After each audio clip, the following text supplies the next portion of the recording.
All right, good afternoon, everybody. I would like to welcome you to this video conference call. I'm sorry you won't be able to see me because my permission to show my video has been disabled. So you won't be seeing me as I'm not the host, just a participant here like you as a panelist. My name is Chamirai Charles Nyabeze, and I'm the network director for the MICA network, and MICA or MICA, Mining Innovation Commercialization Accelerator. And I'm also the Vice President Business Development with the Center for Excellence in Mining Innovation. Joining me today on this webinar is Craig Robesh from SEMI as well, and he's the Manager of Accounting and Operations. And Craig and I are going to be tag teaming to give you this presentation of the call for proposal number 3 that we're excited to have launched on March the 3rd. But before I jump into it, I want to let you know that I'm broadcasting to you from the Robinson Huron Treaty area, the land of the Atikmashik Anishinabeg, which is also known as the Whitefish First Nations area here in the Sudbury region of Ontario. And you know, the MICA network is it's a national network. You know, we've got what we call our main partners across the country. We've got main partners all the way stretching from Newfoundland with the College of North Atlantic. We also have La Groupe MICA in Quebec. We've got in central Canada area, Saskatchewan Polytechnic in Saskatchewan. And we also have Innotech Alberta in Alberta, of course, and BREM, which is located at the University of British Columbia. So our network has boots on the ground, individuals who are helping us to connect with the Canadian innovation and mining ecosystem from across the country. In terms of a bit about who we are as MICA, so MICA is a national network. And, you know, one of our visions is to really build and connect the innovation ecosystem across the country so that we can facilitate the accelerated adoption of made in Canada technologies into the global mining industry. So this is really, you know, what we breathe every day and we live and breathe is the whole idea around how can we more quickly move innovations coming out of the Canadian mining ecosystem, innovation ecosystem, into the Canadian mining industry and also into the global mining industry, because we all know that, you know, the global mining industry is really a huge opportunity for our made in Canada technologies to be able to make a significant impact. So MICA has been operating since 2021, 2022, and you know, we secured $40 million from the government of Canada, of which we have allocated $27 million to 40 projects. So this particular call is going to be allocating about $2.5 million, and Craig will talk a little bit about that in a moment. But we do have 40 active projects right now, and these 40 projects across the mining value chain, all the way from, excuse me, from exploration and spanning across all the way to tailings management. So we do represent that whole entire mining cycle. And also we're not mining type, we're not mining type specific, so we're mining type agnostic, which means that hard rock, soft rock, we play in those areas as well. Open pit, underground mining, we are in that area as well. So we are across the whole mining value chain, and our intent is to make mining great across the whole value chain. And we do have, you know, some revenue generation that we're doing as well as MICA. We've done three calls for proposals. This one is the third one. We did 2 more before, and I'll talk about them in a moment. To date, we've done over 150 events across the country and globally. And the value of these events is to really bring you, our ecosystem partners, to a place where you can be more visible. And we all know that, you know, mining is a relationship-based industry. So we want to make sure that, you know, all these made in Canada technologies are getting the level of exposure that they need to get as they are viewed globally. We have about 100 members right now in the network, 6 major mining companies, our membership. And just to name them quickly for you, we've got Teck, we've got Glencore, Vale, Nutrien, IM Gold, and we've also got Nutrien as a member. So these are the mining companies that we have in our current membership. And then we've got SMEs that span the entire country, and also some from outside Canada who are interested in being part of this network. There's some numbers for HQP development. We have 3 international agreements that we are actually working on right now. And we are going global with MICA because we know that we need to make channels and pathways for Canadian-made technologies to hit the international audience, the global audience. So we are looking at South Africa as a gateway to Africa.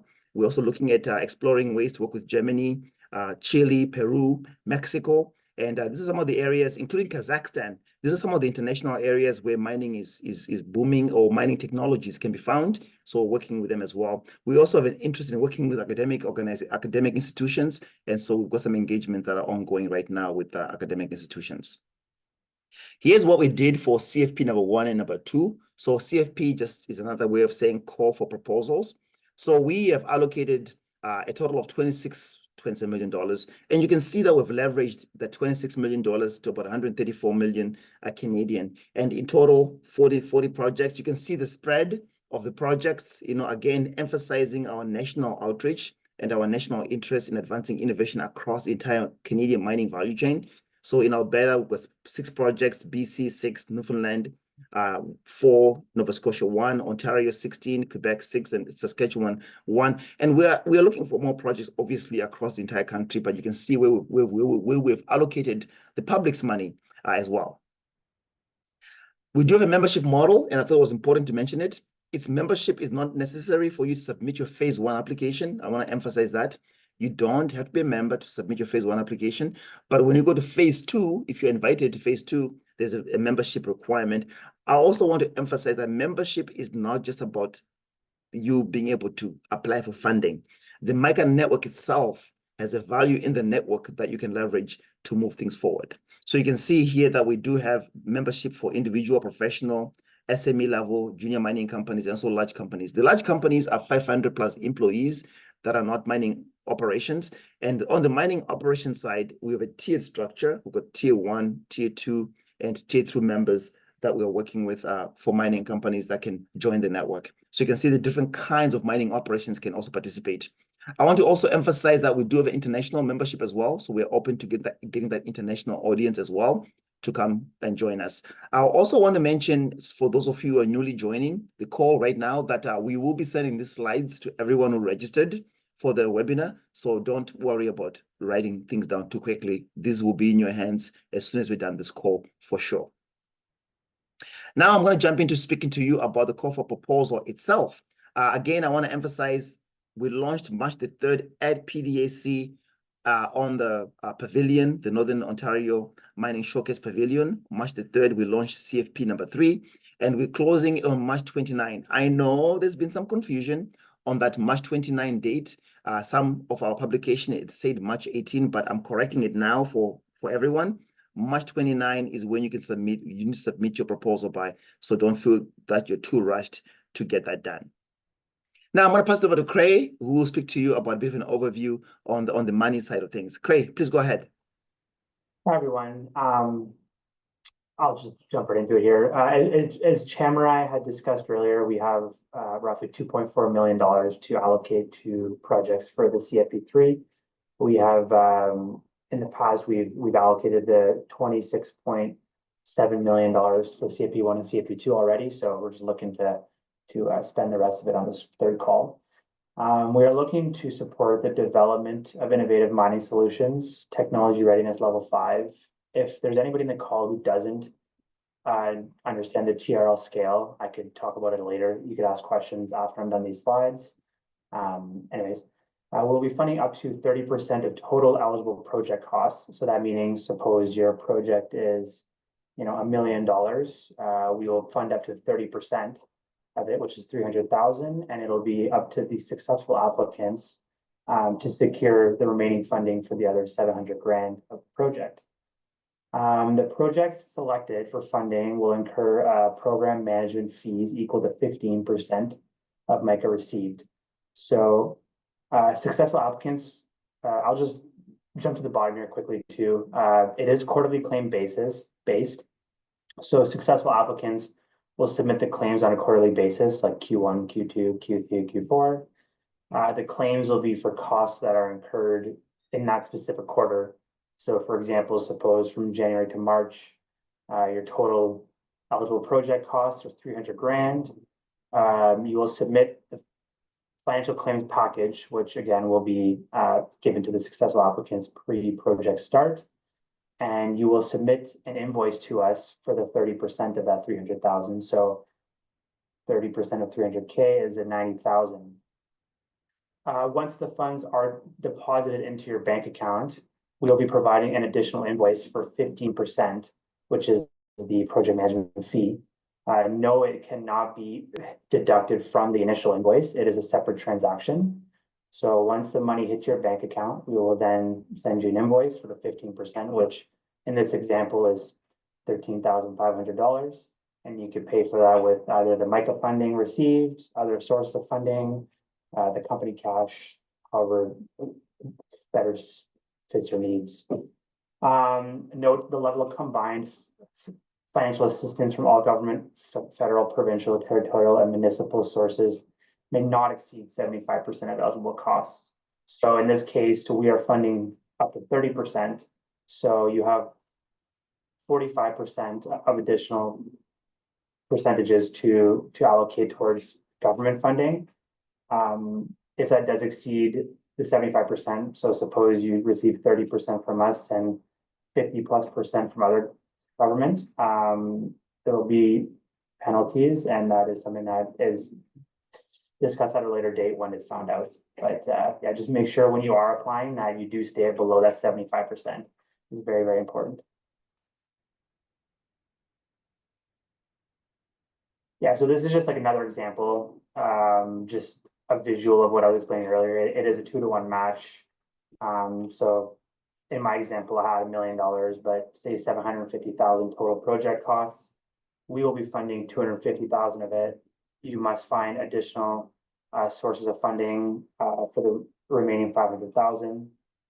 From that, from the invoices that are done throughout the project on the quarterly basis, again, we will be submitting invoices for the project management fees, which must be paid from those fees, other source of funding, or cash. So just wanted to reiterate that. Is there any questions? Does anyone have any questions about the model or the TRL scale or anything that I discussed in the last two slides? You can speak up if so. Yeah, we'll also just type your questions as well in the Q&A section, which we're able to see. Or you can wait for to ask your questions at the end as well.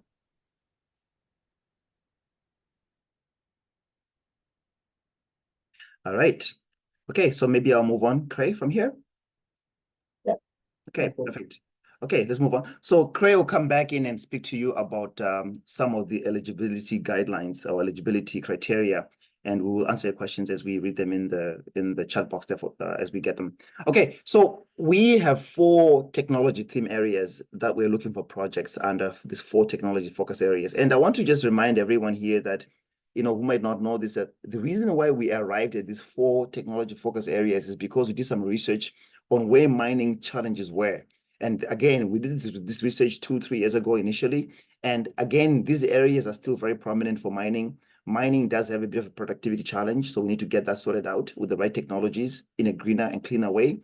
Mining does have an energy issue where, you know, we want to make sure that we are optimizing how mining is using energy efficiency, and also things like GHG emission reduction are really important.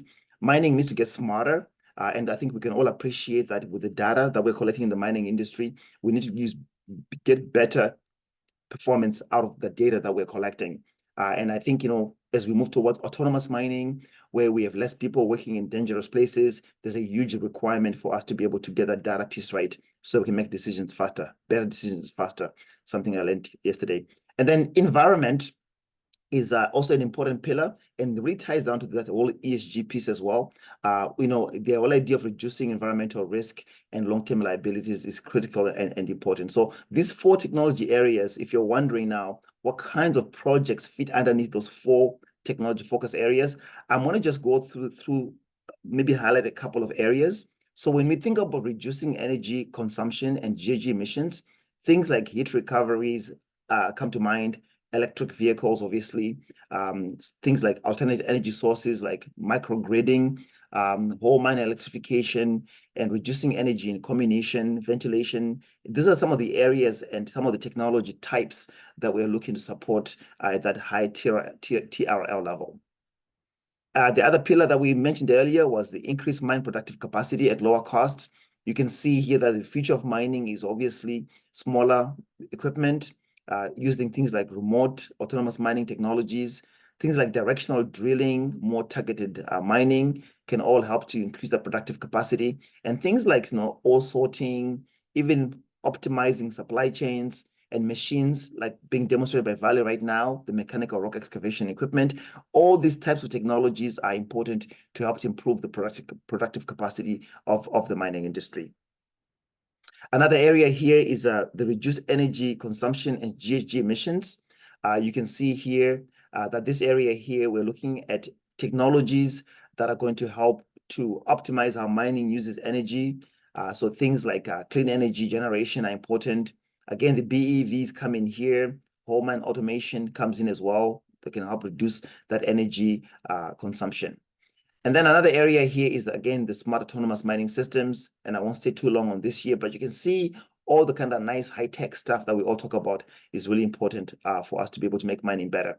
Now, I'm going to pass it over to Craig. And as I mentioned earlier on, all these slides you're seeing here, we're going to send them to you right after this call so you can see them and see those different areas that we are looking to potentially fund. Craig, please go ahead. I'm going to go in and answer some of the questions first here, just some easy ones. Technically, like in that slide, it's a 2-to-1 match. It's not the exact math. We're looking to fund at 30%. So if your project is $1 million, we'll fund up to 300,000 of it. So it's not exactly 2-to-1 match. It's a little bit less. Is a 15% fee calculated on total project costs? It's on the funded amount. So the amount of money that you invoice us for, suppose it's $100,000, the fee will be calculated based off $100,000. So you'll be required to submit 15% on the money that was provided to you, not your total cost of projects. The first step proposal, yes, that's right. You need, for the second step, membership is required. Whoever does get accepted into the next round. It will be the SME level for any source of that. And yes, the admin fee is not included. So yes, you will need to have additional sources of cash or other funding to pay for that admin fee. Or like I said, you could pay for it with the MICA fee or the MICA funding that we provide to you in that moment. So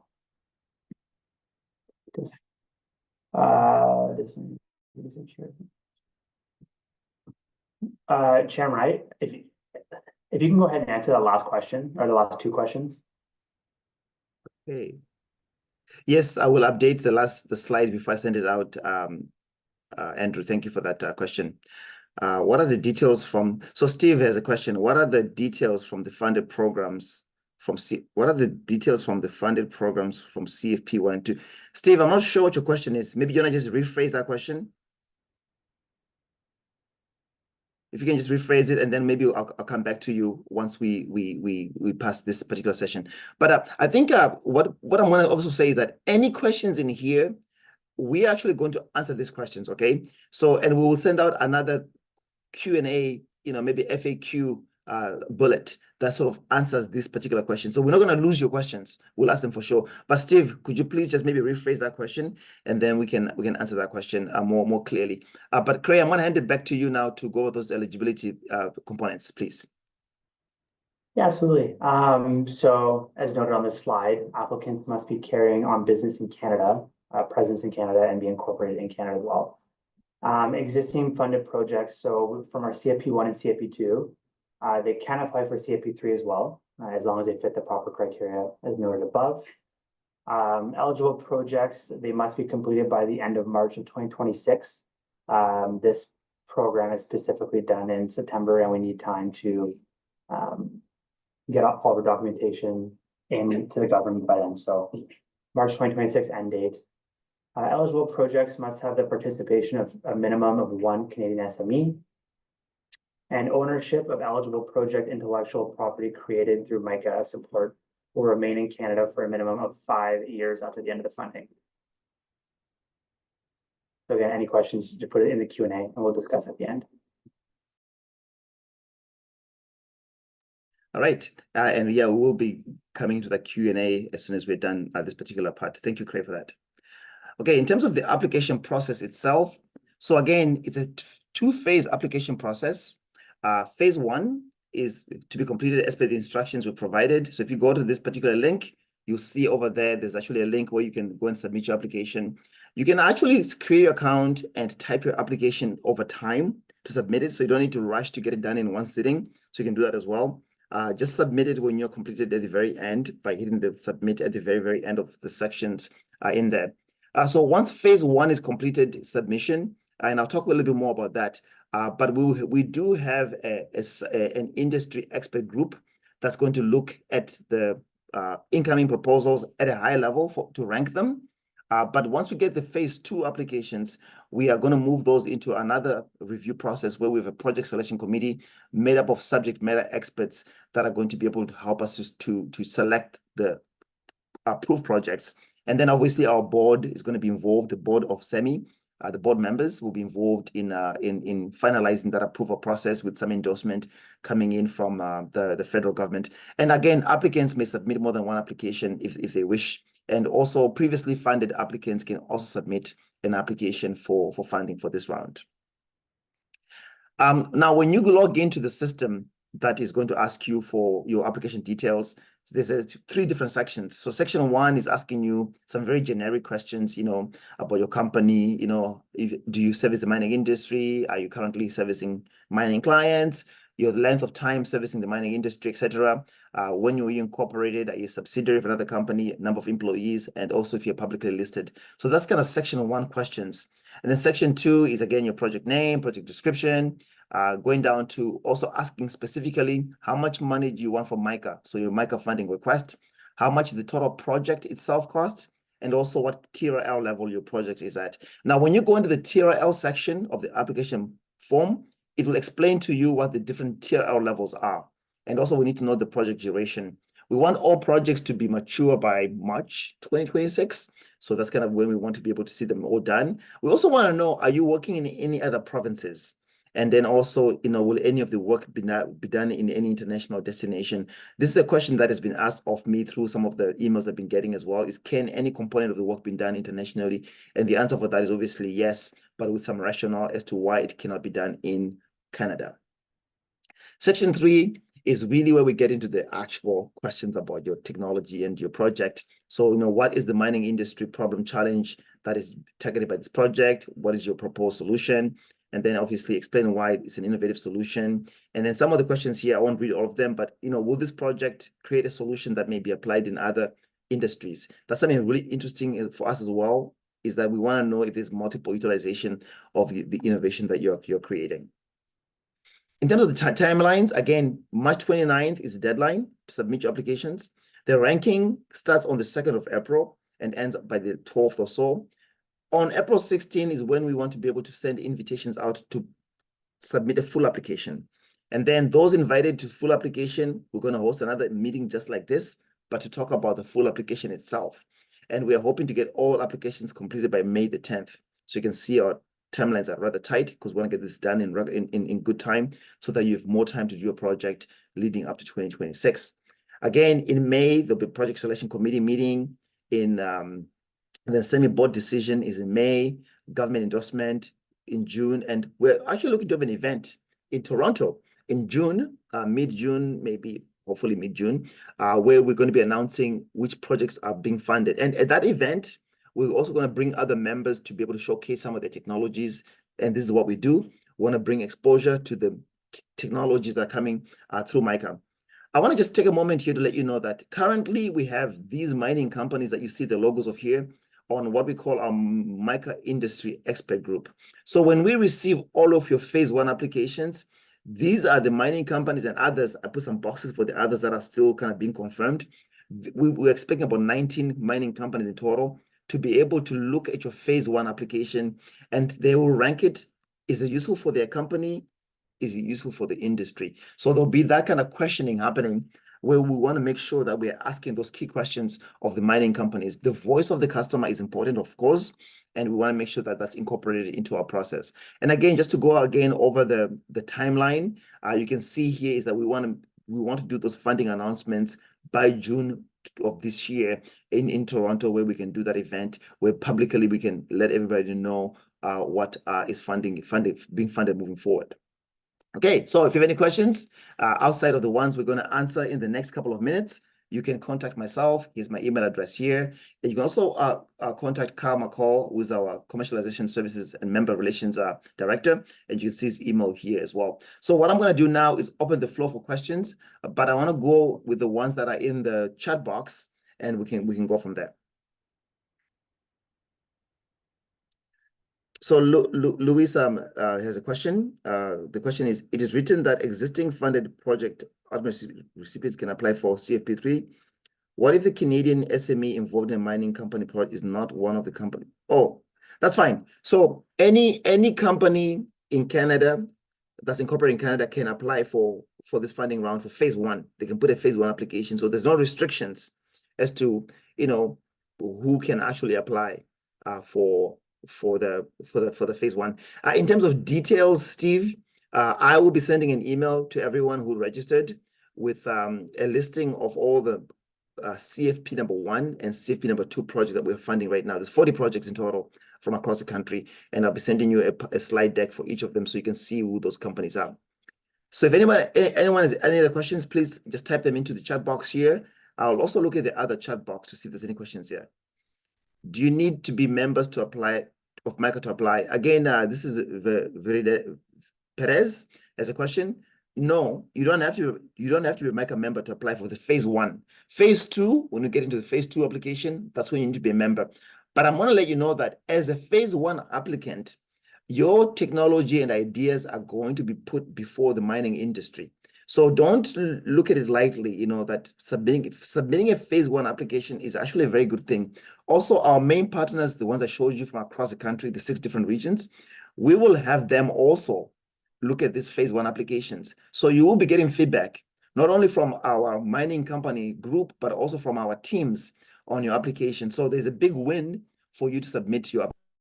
That component too, you know, we want to make sure that, you know, that our government and that our ecosystem understands the level of interest that MICA is generating from across the country. So submitting your application is a win for many, many, many different reasons. So please do submit that application.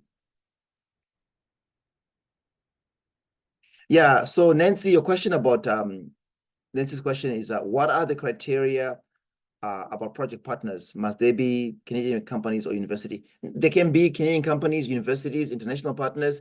We just want to know that your project is other partners. But I will want to emphasize that if you're not an SME, one of the requirements is that you do have an SME member as part of your partners as well, as actually as the one that's going to be the ultimate recipient.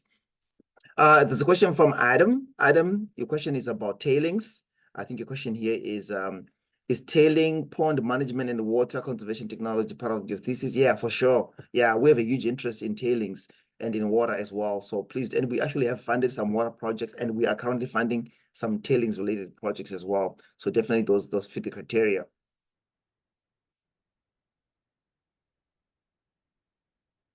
Yeah, there's a question from Taylor Johnston. Will this program continue foreseeably? Yes, this is our vision for MICA, is that it continues for as long as the mining industry has got problems and challenges. So for sure, we want to do that. And, you know, also let everybody know that the last 2 years has been really about us ramping up and understanding how to connect this ecosystem better and really understanding where the key challenges are. So we are ramping up in our ability to serve more directly to the specific needs that we are now identifying after having been doing this for the last 2 years now. Yes, thank you guys for the question. The question is, what is the reason why the admin fee is part of the process rather than taking it off the top? Here's why. So it's actually a component of our revenue generation because we're not funded 100% by the government of Canada. So if you look at MICA, MICA is funded like almost like 60-something% by the government. So we have an obligation to raise funding outside of that. So that 15% cannot be the government paying itself to pay us, right? It doesn't work that way. That's why it's a fee that comes from outside sources. So it is part of our revenue generation that we need to do in order for us to meet our obligations to raise revenues as well. Okay, question from Dietrich. Regarding the overall 70% government funding limit, is the full 30% MICA contribution included in that calculation or only net of the 50% admin fee? It's the full 30%, full 30%. is included in that, for sure. Where you get your 15% admin fee is really subject to your ability and sources, but it can be us paying ourselves for that as well. It can be that kind of relationship. Okay, I'm just going to go up here and see if I'm missing any questions that we did not answer. Yeah, Hamed, you have a question about when do you need to provide proof that you've got secured funding? When we are talking to you about your project agreement, we want you to give us a solid answer as to where those funds are coming from. We understand that other funding programs actually want you to validate that MICA funding is secure before they can, give you an approval. So we understand there's a bit of a time lag there. So definitely understand that for sure. Another question here is, can a mining company be an applicant with a partner, an SME member that's going to be the ultimate recipient? Yes, we need that SME to be involved in the process. Again, the question keeps coming up. Do you need to be a member to apply? No, you don't need to be a member to apply for phase 1. But as we move towards phase 2, that requirement becomes a necessary component. I have a question here from Louis. And Craig, feel free to chime in, please. Can a mining company apply to this program if the project is about implementing of a technology in collaboration with the developer? Yes, the answer there is yes for that part there, for sure. You can have that mining company apply with that SME partner. Craig, am I missing any questions from? No, I think I'm looking through now. It looks to me like we've hit everything. Is there a minimum project value? Have you answered that one yet? Oh, so no, there isn't a minimum project value, but I will say there's a maximum amount that we're willing to put on any one project, and it's $500,000 of MICA money.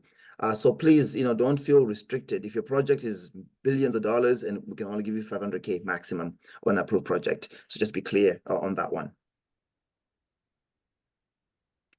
Oh, Virginia, thank you so much for your comment. Appreciate that. I believe all the questions have been answered now. Okay. All right. You know what we'll do? I won't log off right away. I'll give it another minute to see if anyone else is still contemplating asking a question. But please do ask your questions. And if you don't want to ask them here, feel comfortable to email us or to reach us via various channels. You can also even reach us via LinkedIn if you want to ask a question through that channel. That'd be good as well. Okay, I think I'm going to stop share now and end our call. And I want to thank everybody for coming online. Please look in your inbox. Oh, sorry, there's one more question. What is the easiest way to apply as a member? Go on the MICA website and click on the Become a Member on your far right-hand corner and fill in the form to become a member that way. Okay, well, thank you everybody for all your questions. Whatever questions I didn't answer here, we will be answering those questions online, through a document that will be circulating at the end of this call, or maybe by Monday morning for the questions. But the video will definitely be going out today to everybody who is signed up to this call. So thank you everybody for taking your time to come on the call. We look forward to speaking to you soon. Thank you. Thank you so much, everyone. Thank you.